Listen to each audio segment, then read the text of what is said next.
Hey there. So, you know how Facebook is. Facebook is not my favorite place to spend time. But one day I was just spending a little time on Facebook, wandering about, and I see this sparkly G-string bikini and just a picture of it. And I pause because it's a friend of mine. And I'm like, what's she doing?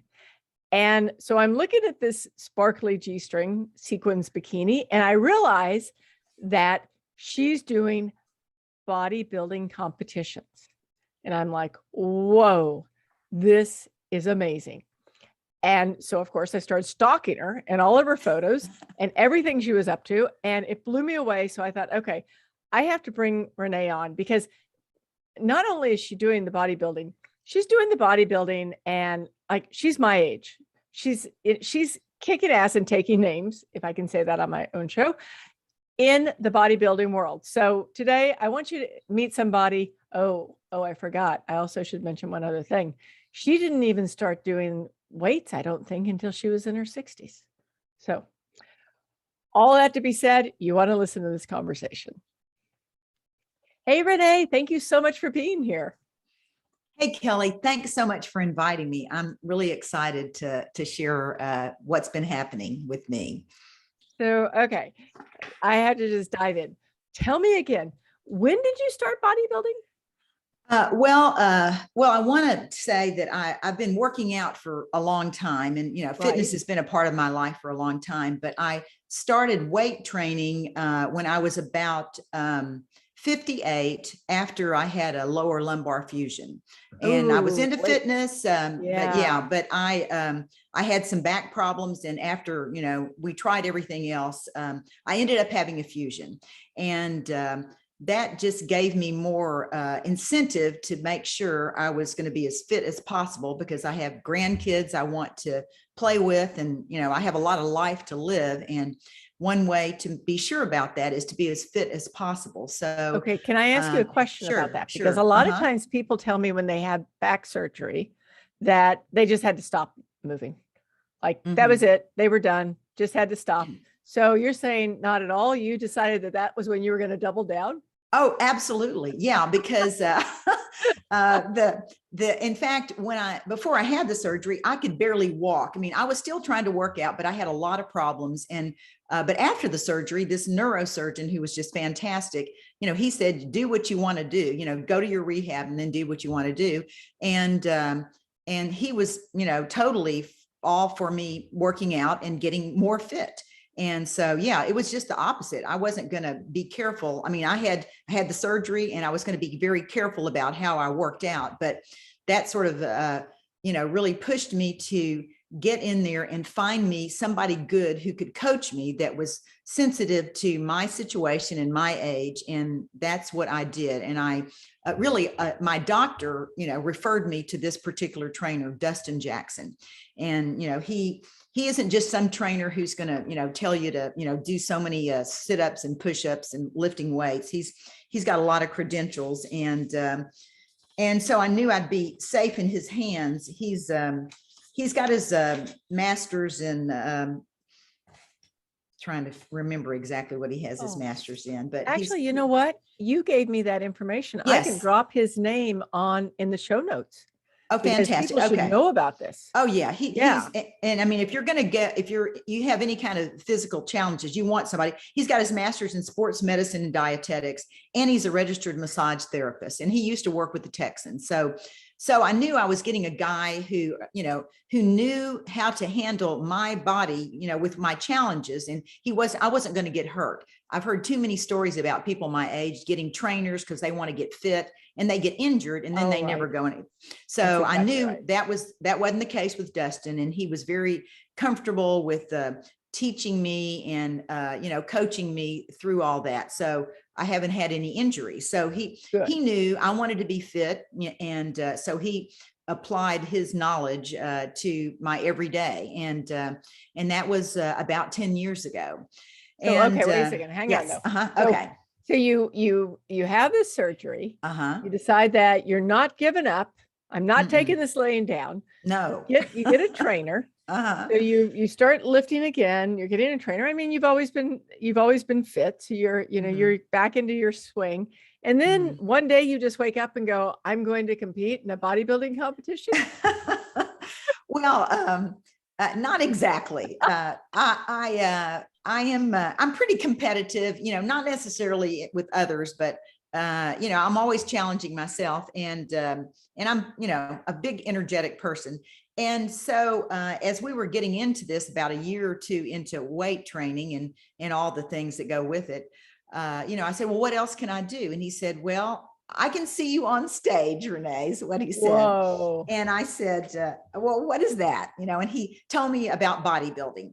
And I looked it up. I did my own research, and this was, like a couple of years into my weight training. And I said, I mean, I just couldn't get past the putting on a sparkly bikini and getting on a stage in front of a bunch of strangers and showing my butt. I mean, you have to do all of that. And that was my biggest barrier for Right. years. I mean, Right. I even said, well, what other things can I do? Sure. I've played some softball, and I'm too short for, basketball. And, there's other things, but I didn't want to get injured as I got older. I'd already had a back surgery. And so every year, we talked about what am I going to do? What's the next level that I can do? Well, Renee, you could do this. And I just couldn't get past the sparkly bikini thing. Honestly, I just like, oh my God.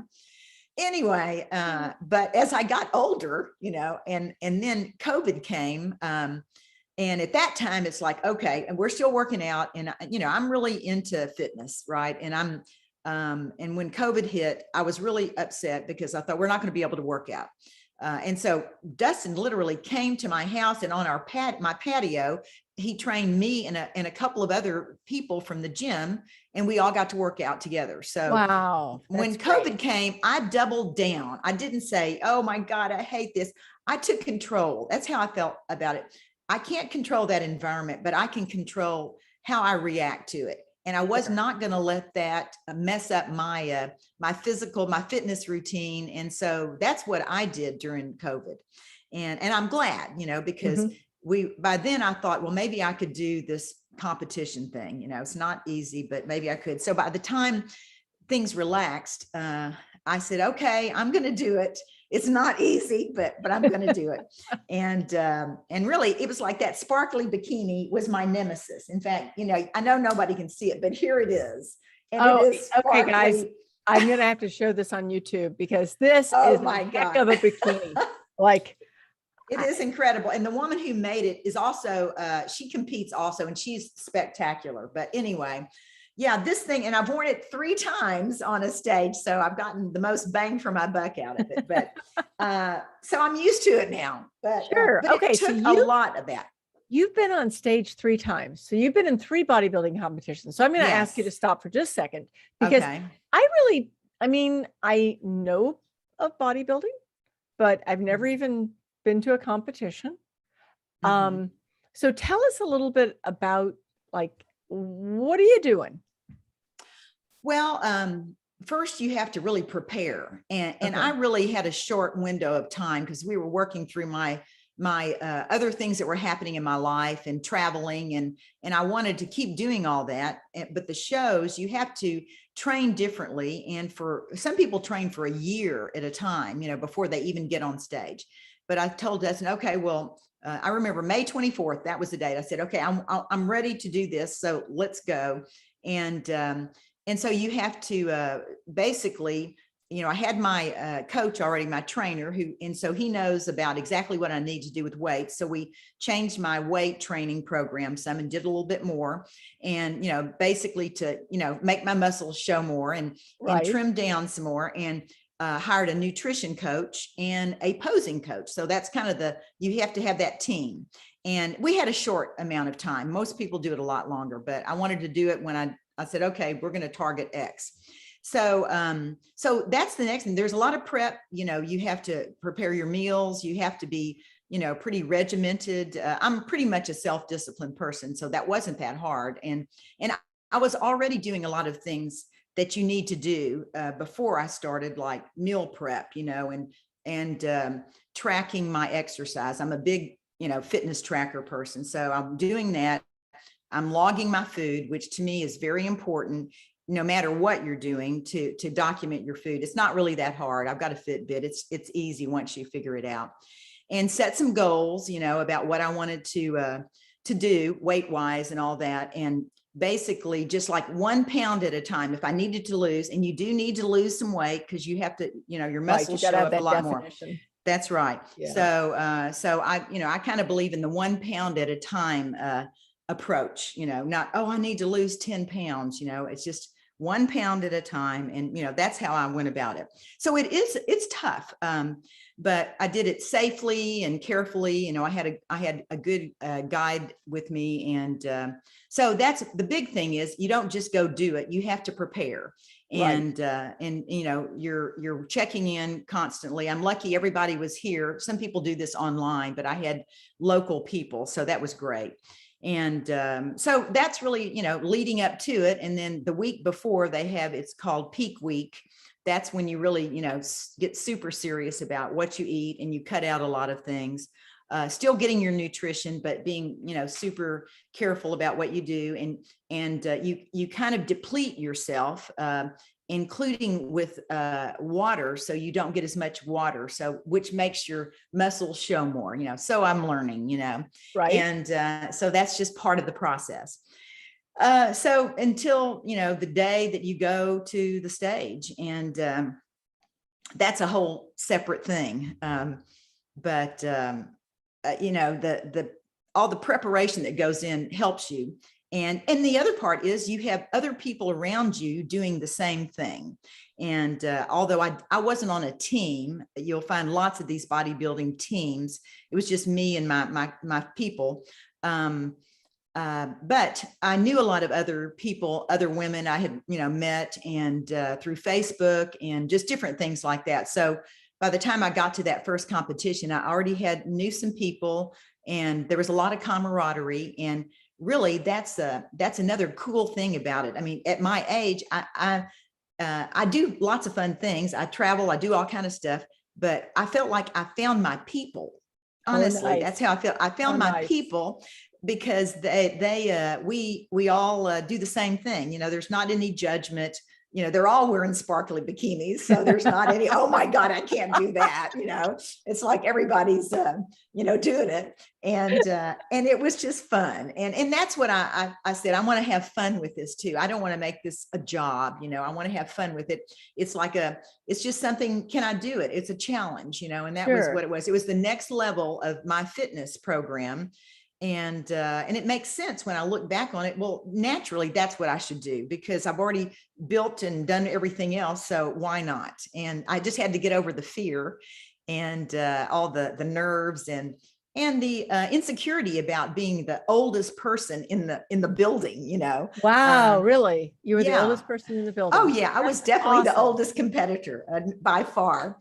There was, now men compete too now, but sure. And I don't think any of them were as old as me, but at any rate, it's turned out to be such a wonderful and surprisingly welcoming group of people. And I remember when I was afraid of all that, it's like, oh, sure. In fact, I did not even tell hardly any of my friends that I was doing it. The whole time I was prepping, I went on vacations with friends, I went dancing with friends. And they didn't even know. It's a little secret. It was because, why? I was feeling I might be judged, or I'm an almost 70-year-old woman putting on a sparkly bikini. So it's like, that's not what everybody might think is okay. And I didn't want to have any negativity. I didn't want any of those vibes. So it's like, I'm going to do it. And then afterwards is when I posted it on Facebook to my group. And that's when you saw it, was after that first competition. Well, that was back at in August, but anyway, so that's kind of how it all started. Wow. Well, that's amazing. Like, I mean, to me, there's so much amazing about what you're saying. Like, first, that you have a major surgery, and the way you came back from the surgery, and then you just basically grab the cow by the horns, as we say in Texas, and turned it into something really interesting. And along the way, you've probably really encouraged a lot of people and inspired a lot of people. Tell me about Yeah. that, because I mean, you've got to be inspired. You inspired me. Heck, like, I mean, I'm blown away. Well, I was really surprised because I joined a couple of Facebook groups of women who were going to compete, and it's like there's like 30,000 women on this Facebook Whoa. site from all over the world, bikini competitors. That's bikini, shape, fitness, all the different categories of bodybuilding. And that's what I did as soon as I decided to do it. I'm going to find some other people that are like-minded so I can have some communication. And that's when I first started realizing that I was inspiring people, because women would just say, "Oh my God, I can't believe, you're that old, blah, blah, blah." And so that was wonderful. And then when I finally joined Instagram, probably after that first show, and then I posted a few things, then the men bodybuild, so other people Right. saw, and in a whole nother group, I don't know much about Instagram, but I just discovered that people are inspired, and that makes me feel so good because, Yeah. there's no limit. Oh yeah. No, you're right. And yeah, There but isn't a people, limit. that's right. But people put limits on themselves, and this stuff, oh, I'm getting old and I've got aches and pains. Well, no one wants to hear that. Okay. Just, just get over it. I don't want to hear Truth, it. right? That's right. I mean, those just, and that's one thing my mom always taught me about being positive, and just thinking, thinking in the positive realm. And that's what I do. And I'm grateful that she taught me that. And I don't even think, I can't even believe I'm this old. And Okay, wait. I How think old are you? young. You said that like 5 Well, times. I okay, don't. You okay. look like you're 20. So. Well, I'm 69 3/4. In March, I'll be 70. March 8th. Wow. So we're down to, like, in 4 months, I'll be 70. So I know the answer, but I've got to ask you. I doubt there's not another group that you can be in at 70 so that you're the youngest in that group, right? I haven't found that group yet. I would love to. This one. It's happened to me, believe me. So yeah, I hear you. I mean, it's tough, when you're the oldest one in the group, but we can be the oldest with the best attitude, and that's what I'm excited about, that I have had that opportunity. I mean, I'm just so glad that I overcame my fear, which was the sparkly bikini. That was my fear. Yeah. And judgment, I was concerned about that. And as it turns out, as my group, found out about it, I'd say, probably 99.9% have been super supportive. And, I'm happy about that.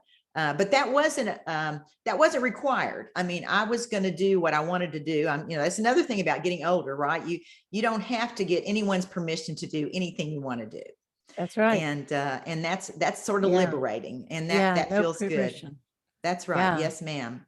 Okay. I have a question. This is just like it just popped into my head, and I think I know the answer, but my bet is that you have no bone issues, do you?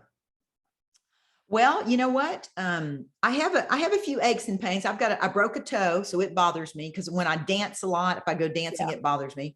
But despite all of my working out, which is for the last, 10 plus years, weight training, cardio, and I take lots of good supplements, still I have a teensy bit of osteoporosis that was found in a bone scan recently. So I'm taking Fosamax. And I was just shocked, but it's, it doesn't hurt or anything like that. I mean, a teeny bit of osteopenia is not gonna, not gonna I mean, be it's like, I'm not slowing down at all. I mean, I dance, I go, I walk at least 5 miles a day. I used to do 10 miles a day, but that was more than I needed to do. Yeah. And so, I'm on the move, and I'm not, I have no big injuries. And I think that's because I didn't play big sports when I was younger. I did some things, but I mean, I don't have any bone issues other than one little teensy bit. And, but I'm taking care of that. Oh, that's awesome. And, and if if you see us on YouTube, you'll see this, but believe me, she's not slowing down. She hasn't slowed down since she got on this Zoom. We've been like, she is a moving animal. I love it. I love it. So, okay, tell me this, what's next? Well, okay. So I've done my third show just, October 30th. And now it's time for me to, have the off season, and I'm going to build, which means I'm going to build my muscles stronger, with Dustin's, tutelage, and watch what I eat, but nothing like what I was doing. And he keeps encouraging me, eat what you want, but I'm so afraid that I'm going to, eat and gain a whole bunch of weight. But really right now, from now till probably next summer, I'm going to be just continuing my weight training and working on building the areas that I need improvement on, so that next summer I can do this again. Wow. Well, that's amazing. I have to say, I was so excited when I saw your picture on Facebook, and I just thought, there's no way I'm not going to wrangle you onto this show, because this is too much fun. And it's so empowering.